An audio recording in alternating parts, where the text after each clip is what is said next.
నమస్తే welcome to Suman TV. Shoulder pain so సాధారణంగా maximum పర్సన్స్లో ఇటీవల కాలంలోనే మనం చూస్తున్నటువంటి సాధారణమైన సమస్య ఈ షోల్డర్ పెయిన్గా చెప్పుకోవచ్చు.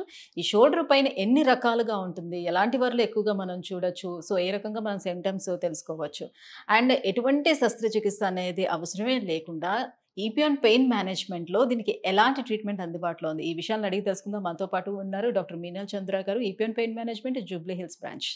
Hello ma'am. నమస్తే ma'am, shoulder pain, so maximum persons ఈ షోల్డర్ పెయిన్ తోటి నౌ-ఏ-డేస్ సఫర్ అవుతూ వస్తున్నారు. బట్ ఈ షోల్డర్ పెయిన్ అనేది ఎన్ని రకాలుగా ఉంటుంది, types of shoulder pains? So ఈ shoulder pain is one only, కానీ షోల్డర్ పెయిన్ కి రీజన్స్ చాలా మంది ఉంది. Okay, so for example diabetic, so uncontrol diabetes వాళ్ళకి frozen shoulder, most common reason of shoulder pain is frozen shoulder, and very commonly diabetics లో చూస్తాను. Second is ఇప్పుడు sports player. Okay, so sports చేసినప్పుడు టైంలో rotator cuff injury అవుతుంది. So rotator cuff 4 muscles ఉన్నాయి joint కి support కోసం. So ఈ మసిల్ కి ఇంజరీ అయితే షోల్డర్ పెయిన్ నొప్పి ఎక్కువ స్టార్ట్ అవుతుంది. జిమ్ ఇంజరీస్, చాలా మంది ఇప్పుడు జిమ్ కి వెళ్తున్నారా, వెయిట్ లిఫ్టింగ్ చేస్తున్నారు, సో ప్రాపర్ గా లేకుండా చేస్తే రొటేటర్ కఫ్ ఇంజరీ చాలా కామన్ గా అవుతుంది. యాక్సిడెంట్ అయిన తర్వాత జాయింట్ డ్యామేజ్ అవుతుంది, జాయింట్ లో ఒక క్యాప్సూల్ ఉంది, లేబ్రమ్ డ్యామేజ్ అవుతుంది, రొటేటర్ కఫ్ చెప్పాను కదా మసిల్స్, ఇది డ్యామేజ్ అవుతుంది. So many reasons for shoulder pain. Okay, అంటే కేవలము మజిల్ టైర్ అయినప్పుడు మాత్రమే మన దగ్గర ట్రీట్ చేయగలుగుతామా? సో ఈ జాయింట్కి సంబంధించి ఎలాంటి సమస్య ఉన్నా మన శస్త్రచికిత్సకు వెళ్లాల్సిన అవసరం ఉంటుందా? ఇది ఫస్ట్ ఇది ఐడెంటిఫికేషన్ చేయాలి, ఇది జాయింట్ ప్రాబ్లమ్ ఉంది, మసిల్ ప్రాబ్లమ్ ఉంది, ఇది ప్రాపర్ టేర్ ఉంది, ఆర్ కొన్నిసార్లు ఓవర్ యూజ్ వల్ల, నాట్ నెసెసరీలీ మీకు ఇంజరీ అయిలోనే స్టార్ట్ అవుతుంది. ఫీమేల్స్ ఉంది కదా, కంటిన్యూస్ గా కుకింగ్ చేస్తున్నారు, ఇది ఇది ఇది చేస్తే కిచెన్ లో ఇయర్స్ చేస్తే ఈ పక్క ఇబ్బంది ఎక్కువ ఉంటే ఓవర్ యూజ్ వల్ల కూడా స్టార్ట్ అవుతుంది. సో దాని ప్రకారమే ఇది క్లీనింగ్ కోసం, డ్రైయింగ్ కోసం ఇది పెట్టారు కదా క్లోత్స్ కి, కంటిన్యూస్ గా చేస్తే కూడా స్టార్ట్ అవుతుంది. చాలా కార్పెంటరీ వర్క్ చేస్తున్నప్పుడు కూడా స్టార్ట్ అవుతుంది. సో ఫస్ట్ థింగ్ ఇస్ ఇది ఐడెంటిఫికేషన్ చేయాలి, ఇది జాయింట్ నుంచి ఉందా, ఆర్ ఇది ఓన్లీ మసిల్లో ప్రాబ్లం ఉందా, ఆర్ ఇది వేరే ప్రాబ్లం ఉందా. కొన్నిసార్లు స్పైన్ పెయిన్ కూడా షోల్డర్ లో రిఫ్లెక్ట్ అవుతుంది. సో ఐడెంటిఫికేషన్ చేయాలి. Treatment identification, classification of pain generator identification తర్వాతే స్టార్ట్ చేస్తాము. అంటే ఈ ఫిజియోథెరపీ, ఎక్సర్సైజ్ ఇవన్నీ కూడా ఎంతవరకు హెల్ప్ అవుతాయి అంటారు ఈ పెయిన్ తగ్గడానికి? ఫిజియోథెరపీ చాలా ఇంపార్టెంట్ ఉంది. Physiotherapy is the must, because joint కి మొబిలిటీ అవ్వాలి, మసిల్ స్టిఫ్నెస్ తగ్గాల, తర్వాత మూవ్మెంట్ రావాలి. So physiotherapy plays a very important role, important ఉంది. కానీ మీకు ఏ టైంలో నొప్పి చాలా ఎక్కువగా ఉంటే ఆ టైంలో ఫిజియోథెరపీ చేయకూడదు, బికాస్ నొప్పి ఎక్కువ అవుతుంది. సో ఫస్ట్ నొప్పి తగ్గాల, తర్వాత ఫిజియోథెరపీ చేయాలి. ఫిజియోథెరపీ ఇస్ ఫర్ స్ట్రెంథనింగ్, చాలా ఇంపార్టెంట్ ఉంది. But after pain has come down, నొప్పి తగిన తర్వాతే ఫిజియోథెరపీ చేయాలి. సో ఇన్వెస్టిగేషన్స్ కోసం ఎలాంటి టెస్టులు చేయించుకోవాల్సిన అవసరం? షోల్డర్ పెయిన్ కి 90% of the time clinical diagnosis లోనే అవుతుంది. ఓకే, సో నా దగ్గర కొన్ని టెస్ట్స్ ఉన్నాయి. మసిల్ కి టెస్ట్ వేరే ఉంది, ఫ్రోజన్ షోల్డర్ కి టెస్ట్ వేరే ఉంది, అడ్జెసివ్ క్యాప్సులైటిస్ కి టెస్ట్ వేరే ఉంది, తర్వాత there are so many muscles, వేరే మసిల్స్ కి టెస్ట్ వేరే ఉంది. 90% of the time clinical examination లోనే వి ఐడెంటిఫై. తర్వాత ఇది what we're thinking, what we have identified, దానికి కరెక్ట్ ఉందా లేదా, దానికోసమే నా దగ్గర హై రెజల్యూషన్ అల్ట్రాసౌండ్ ఉంది. In that also rotator cuff tear ఉందా, బర్సా ఉందా, ఆర్ వేరే ప్రాబ్లమ్ ఉందా ఐడెంటిఫికేషన్ అవుతుంది. సమ్ టైమ్స్ అవసరం ఉంటే we have to send for MRI. So ఈ పెయిన్ వచ్చేటప్పుడు దాన్ని ఇది పలానా పెయిన్ అని రికగ్నైజ్ చేసేదానికన్నా ముందు జనరల్లీ చేసే మిస్టేక్స్ ఏముంటాయి అందరూ? ఫస్ట్ థింగ్ ఈజ్ ఓవర్లుక్ చేస్తాము నొప్పికి. ఇది భుజం నొప్పి ఉంది కదా, ఓకే టాబ్లెట్స్ తింటున్నారా, తర్వాత ఇది ఫిజియోథెరపీ అండ్ దెన్ మసాజెస్ చేస్తున్నారా, బట్ లోపల డ్యామేజ్ జరుగుతుంది కదా, మీ వెంటనే ఐడెంటిఫికేషన్ చేస్తే కరెక్షన్ అవుతుంది అండ్ రిజల్ట్స్ కూడా బెటర్ అవుతుంది. కానీ మీరు ఇగ్నోర్ చేస్తే లోపల డ్యామేజ్ ఎక్కువ అయితే కష్టం అవుతుంది. సో ఫస్ట్ ఐడెంటిఫికేషన్ ఇగ్నోర్ చేయకూడదు. And second thing is like I said, చాలా నొప్పి ఎక్కువ ఉంటే ఆ టైంలో ఫిజియోథెరపీ చేయకూడదు, మసాజెస్కి వెళ్ళకూడదు, తప్పకుండా అవాయిడ్ చేయాలి. అండ్ మీరు చూడండి, ఇది 10 days, 15 days, 20 days, 1 month వరకు చూడండి, 2 months వరకు చూడండి. ఆ టైం వరకు తగ్గకపోతే దెన్ డాక్టర్ దగ్గర వెళ్ళాలి.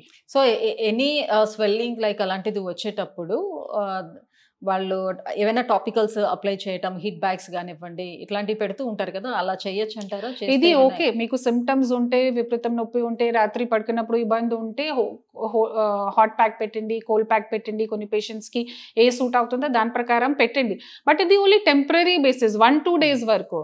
తర్వాత చెప్పాను కదా, కొంచెం లాంగ్ రన్ లో నొప్పి ఉంటే చెక్ చేయాలి కదా. సో పెయిన్ వస్తుంది అనేటప్పుడు జనరల్లీ కొన్ని ఊర్లలో అంత తొందరగా ఫాస్ట్గా వెళ్ళి చెక్ చేయించుకోవడం, ఇది అయి ఉండొచ్చు అని కనిపెట్టడం కూడా చాలా కష్టంగా ఉంటుంది. సో అప్పటికప్పుడు దగ్గరలో ఎవరైతే డాక్టర్ ఉంటారో వాళ్ళ దగ్గరికి వెళ్ళి కొన్ని స్టెరాయిడ్ ఇంజెక్షన్స్ లాంటివి తీసుకుంటారు. అవి ఎంతవరకు పనిచేస్తాయి? అవి తీసుకోవచ్చు, దానివల్ల ఏమైనా అదర్ కాంప్లికేషన్స్ వచ్చే ఛాన్స్ ఉంటుందా?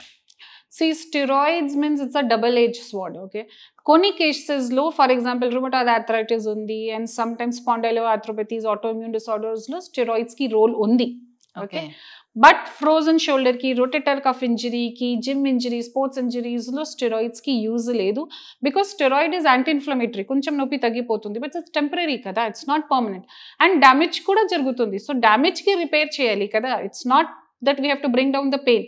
నొప్పితో పాటు హీలింగ్ కూడా అవ్వాలి, స్ట్రెంథనింగ్ కూడా అవ్వాలి. సో ఓన్లీ స్టెరాయిడ్స్లో హెల్ప్ అవుతుంది, ఇది కాదు. టెంపరీగా షార్ట్ టర్మ్ రిలీఫ్ తెలుస్తుంది. But if proper treatment kavali, if proper long lasting treatment kavali, that means you have to evaluate and then you have to opt for something better. Right. EPN pain మేనేజ్మెంట్లో మరి ఎలాంటి treatment ఉంటుంది దీనికి? So ఎలా ఉంటుంది treatment procedure ఇక్కడ? So ఇప్పుడు like I said, first thing is identification. Clinical examination చేస్తాము. క్లినికల్ ఎగ్జామినేషన్ చేసిన తర్వాత 2-3 డయాగ్నోసిస్ నోట్ డౌన్ చేస్తాము. తర్వాత అల్ట్రాసౌండ్ ఉంది, అల్ట్రాసౌండ్లో కోరిలేట్ చేస్తాము. 95% ఆఫ్ ద టైమ్ అల్ట్రాసౌండ్ సరిపది ఉంది and then we give a treatment.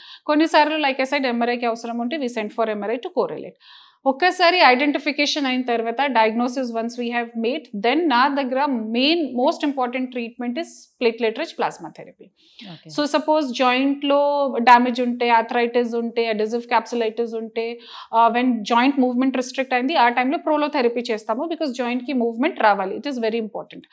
Are rotator cuff problem ఉంటే, మసల్ ఇంజరీ ఉంటే, కార్టిలేజ్ లాస్ అయిన తర్వాత లేబ్రమ్ టేర్ ఉంటే we do platelet rich plasma therapy డైరెక్ట్గా. సో పేషెంట్స్కి రక్త కణాల్లోనే గ్రోత్ సెల్స్ ఉన్నాయి, so we take that cells and we injected. So దాని ప్రకారం prolotherapy, radio frequency ablation, PRP therapy and other cells therapy. So చాలా treatment options ఉన్నాయి, పేషెంట్తో పాటు డిపెండ్ అవుతుంది. సో పిఆర్పి గురించి ఇటీవల కాలంలోనే చాలా మందిలోనే దానికి సంబంధించిన నాలెడ్జ్ వస్తూ ఉంది నెమ్మదిగా. బట్ పిఆర్పి అంటేనే మోకాలకి సంబంధించి ఏమైనా అరుగుదల ఉండేటప్పుడు చేసుకునే ఒక ట్రీట్మెంట్ కిందనే చాలా మంది తెలుస్తుంది. సో ఎనీ జాయింట్స్లో వచ్చినటువంటి ఆ ప్రాబ్లం క్యూర్ చేసుకోవడానికి సాధ్యమవుతుందా పిఆర్పి? పిఆర్పి మీన్స్ మీ బ్లడ్ నుంచి గ్రోత్ ఫ్యాక్టర్ ఎక్స్ట్రాక్ట్ చేస్తాము హీలింగ్ కోసం. గుజ్జు ఉంది, మసల్ ఉంది, లిగమెంట్ ఉంది, ఎనీ స్ట్రక్చర్కి హీల్ అవుతుంది పిఆర్పి ద్వారా. మీరు చూస్తున్నారు కదా, హెయిర్ గ్రో అవుతుంది, ఫేస్ స్కిన్ గ్రో అవుతుంది. ఇప్పుడు ప్లాస్టిక్ సర్జరీలో నర్వ్ రీజనరేషన్ కోసం, స్కిన్ రీజనరేషన్ కోసం యూజ్ చేస్తున్నారు. సో దాని ప్రకారం మస్కులోస్కెలిటల్ కండిషన్స్ మీన్స్ ఈ జాయింట్ కండిషన్స్ అండ్ లిగమెంట్ కండిషన్స్లో కూడా ఇది పిఆర్పికి రోల్ చాలా ఎక్కువగా ఉంది. అండ్ ఇప్పుడు రీసెర్చెస్ చాలా ఎక్కువగా జరుగుతుంది and so much results are coming. ఇప్పుడు కొన్ని పేషెంట్స్ కి కొంచెం పిఆర్పి గురించి ఐడియా లేకపోతే they have a lot of question. So నా క్లినిక్లో we show them researches also what's happening, because ఇది నా ఎక్స్పీరియన్స్ చెప్పాలి కానీ రీసెర్చ్ కూడా చెప్పాలి కదా, to explain them what's happening. ఇది కొత్త treatment, it's not a new treatment, చాలా ఇయర్స్ నుంచి జరుగుతుంది, బట్ అవేర్నెస్ ఎప్పుడు వచ్చింది. సో కొన్ని డౌట్స్ ఉంటే there are lots of researches in PRP, especially for shoulder, knee, elbow, plantar fascia, tennis elbow, so many కండిషన్స్కి PRP one stop solution. So కొంతమందిలో ఉన్నటువంటి ఒక అపోహ ఏంటి అంటే లైక్ ఇది పెద్ద ఏజ్ గ్రూప్ వాళ్ళలోని సక్సెస్ రేట్ అనేది చాలా తక్కువ ఉంటుంది, అంత పెద్దగా యూజ్ ఉండకపోవచ్చు అనే ఒక వాదన కూడా జరుగుతుంది. ఎంతవరకు ఇది అపోహ?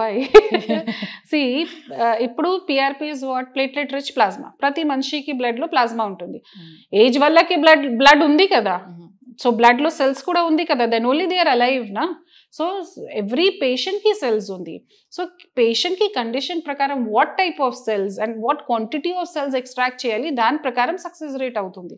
ఇప్పుడు ఇది ముందు పిఆర్పి వర్క్ అవుతుందా లేదా దాంట్లో రీసెర్చెస్ ఉంది. లాస్ట్ 5 years నుంచి ఈ రీసెర్చ్ కాదు, researches are what is the quantity of platelet that is giving result. ఇది so one step ahead we're in research of platelet rich plasma therapy. చాలా మంది ఇప్పుడు they are stuck backwards only, PRP will not work, PRP will no, we're over that era. Now people are finding out why in those studies PRP has not work, because concentration was less. Okay, so as we are moving forward, we are identifying that ఎక్కువ concentration కావాలి, ఎక్కువ protocol ప్రకారం చేయాలి. So that is why we're getting results. Thank you ma'am, thank you so much. Shoulder pain రావడానికి ఎన్ని reasons ఉన్నాయి, so దీనికి PRP తోటి ఎలా తగ్గించుకునే అవకాశం ఉంది, ఈ విషయాలు తెలియజేసినందుకు thank you so much. Thank you. So viewers చూస్తున్నారు కదా, షోల్డర్ పెయిన్ తోటి మీలో ఎవరైనా సఫర్ అవుతూ ఉంటే కింద స్క్రోల్ అవుతున్నటువంటి నెంబర్కి కాల్ చేయండి. పిఆర్పి ట్రీట్మెంట్ తోటి మంచి రిజల్ట్స్ కూడా ఉన్నాయి. ఎలాంటి శస్త్రచికిత్సకి వెళ్ళాల్సిన, అంటే సర్జరీకి వెళ్ళాల్సిన నెసిటీ అయితే ఇప్పుడున్న సిచ్యువేషన్స్లో లేదనే చెప్పుకోవాలి. Thank you.